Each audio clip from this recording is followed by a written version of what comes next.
যে দেশে একটি অবাধ নিরপেক্ষ নির্বাচনের জন্য সকল প্রস্তুতি সম্পন্ন করেছে। ইতিমধ্যে যারা বিদেশে থাকে আমাদের অনলাইনে তাদেরকে ভোটের ব্যবস্থা করেছে সরকার।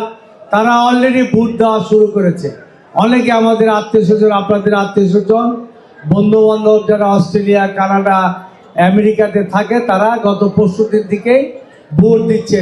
অত্যন্ত সুন্দর একটা ভালো উদ্যোগ সরকার নিয়েছে। অনেক লোক আমাদের বিদেশে থাকে, তারা আজকে ভোটের অধিকার ফিরে পেয়েছে। ইনশাল্লাহ আগামী দিনে তারেক রহমানের নেতৃত্বে আমরা একটি কল্যাণ রাষ্ট্র প্রতিষ্ঠা করব।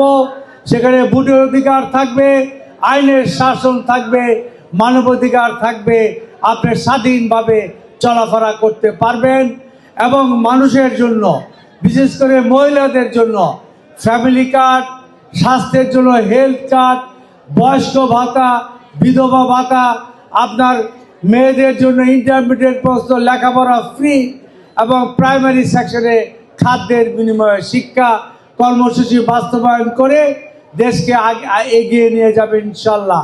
আমরা বিশ্বাস করি তারেক রহমানের নেতৃত্বে আগামী বাংলাদেশ হবে অবাধ এবং কল্যাণ রাষ্ট্র, উন্নত রাষ্ট্র, সকলে বৈষম্যহীন হবে, আমরা সেখানে বসবাস করতে পারবো। ধন্যবাদ সকলকে।